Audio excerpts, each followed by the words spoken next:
You're welcome back. Now, former Communications Minister Dr.Omane Boamah has strongly rejected suggestions in a report by the NDC Election Review Committee led by the Professor Kwesi Botwe committee that names him as one of the factors that led to the party's defeat.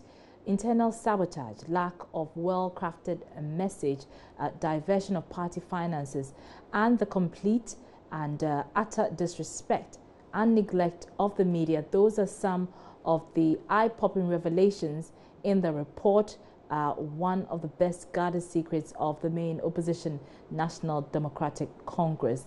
Shortly, my colleague Evans Mensah will be joining me in the studio with a copy of the report and what it is stating. But we can take a listen to Dr.Omane Boamah, who's been fighting off allegations that he was partly to blame for the party's defeat. Do you take any responsibility for the defeat that happened in 2016?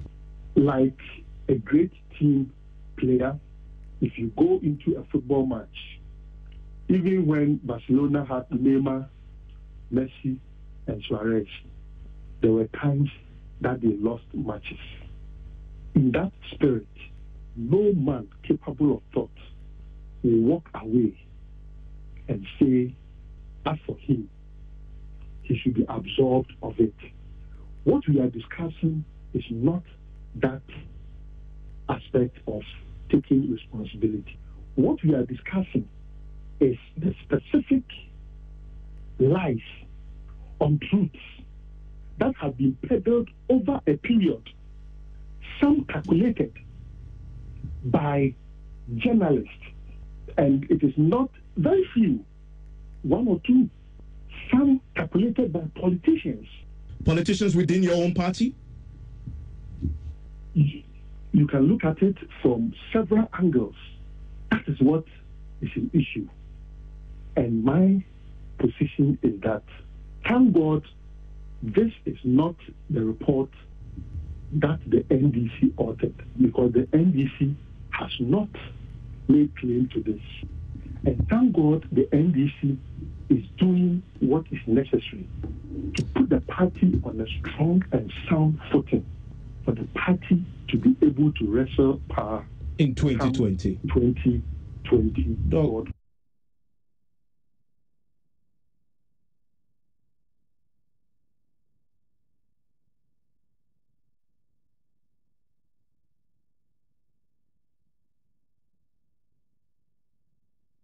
So you had the former Communications Minister, Dr. Omane Boamah, there responding to claims in the NDC's report. That report was authored by a committee set up by the party to assess the party's defeat and report to it. I'm joined in the studio now by head of our political desk, Evans Mensah. Evans has managed to intercept a copy of that report, that well-guarded report, and he joins me in the studio with details of what it contains. Now, Evans, this is an executive summary of what the committee was able to come up with. Let's go through, let's start off with the allegations against Dr. Omane Boamah. We heard him just a while ago. Briefly tell us, what was he accused of? So, in essence, this is a part of the report and the management of relations with the media. Now, it says here that Dr. Omane Boamah and Stan Dogbe from the was a very important figure at the Flagstaff House then, quote, were the president's undoing, president being former President John Dramani Mahama. He says the president was virtually naked, in quote, with the two around him. Now, it goes on to state, as far as Omane Boamah's involvement is concerned, that Dr. Omane Boamah and Stan Dogbe again convinced the president he was more popular than the NDC ticket, and that the two were also the shadow actors of the government. In essence, those were the two areas where Dr. Omane Boamah's name was mentioned.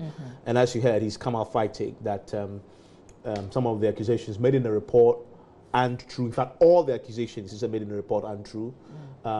He also says in the interview that there are elements, there are journalists and party elements who are instigating this against him. They are sort of conspiring against him. to make him look bad.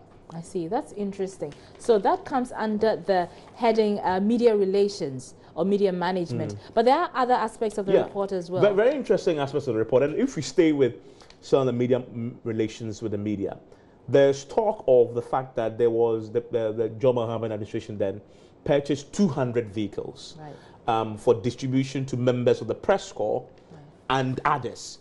Okay. Now, the press corps, according to the report, there were 34 members of the press corps. Now, the report says that only 4 out of the 34 members of the presidential press corps were given vehicles from a pool of about 200 vehicles available for distribution to the press corps and others.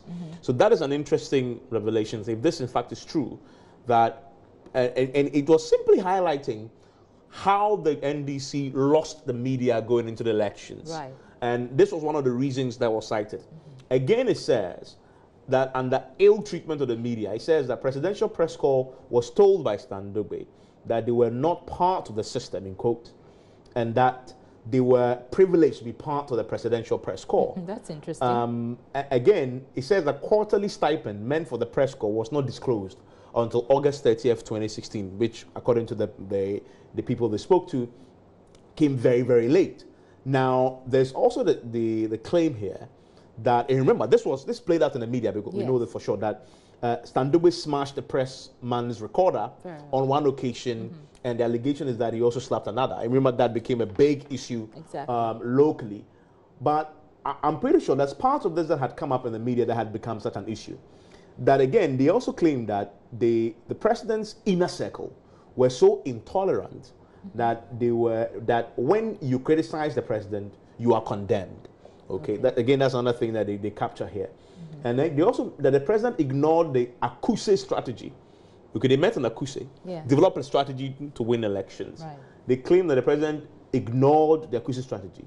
It included no flamboyant campaign, no amorphous groups, etc. Now, the reason why this is important is, and I'm not part of the report, which dealt with campaign strategy.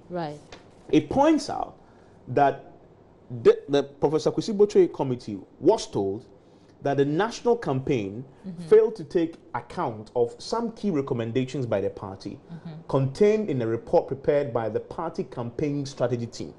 Now, the interesting thing about this campaign strategy team was they put out a few things that they believe the party shouldn't do, that they believe will, if they do, will cause their defeat, but if they avoid, will probably help them to win. Now, according to the Professor Kwesi Botwe report, they were told that the campaign that was established to get the party to win last year's elections did not follow these recommendations, as the party ended up being accused of conducting extravagant campaigns, and also that the mounting of huge billboards, it was alleged, offended many party voters and reinforced MPP accusations that these were funded from stolen public monies. So that's the Professor Kwesi Botwe committee highlighting the fact that too much money was spent in this, created a flamboyant view out there that people then not misinterpreted, saw that and perceived that this is corrupt money being pumped into a campaign to win elections. Okay.